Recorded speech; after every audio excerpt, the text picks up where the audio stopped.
শিক্ষিকাগণ এবং আমার প্রিয় সহপাঠীরা, সকলকে জানাই বিবেকানন্দ জয়ন্তীর আগাম শুভেচ্ছা। আমি রূপকথা রায়চৌধুরী, ষষ্ঠ শ্রেণী ক বিভাগের ছাত্রী। স্বামী বিবেকানন্দের কিছু বাণী এবং উপদেশ আমি আপনাদের সকলকে বলতে চলেছি। এই বিশ্বের শ্রেষ্ঠ ধর্ম হলো নিজের অন্তরের প্রকৃতি। নিজেকে চেনুন, নিজের প্রতি বিশ্বাস রাখুন। শক্তি হলো জীবন, দুর্বলতা হলো মৃত্যু।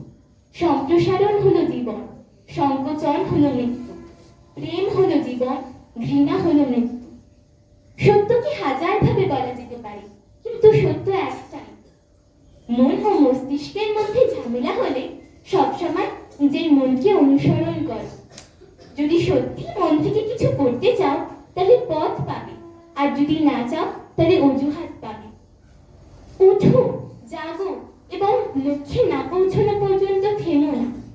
যে মানুষ বলে তার আর কিছু শেখার নেই, সে আসলে মরতে বসেছে। যতদিন বেঁচে আছো শিখতে থাকো। আমরা ভিতরে যা বাইরে ঠিক তাই দেখি, কেননা জগৎটি আমাদের আয়নার মতো।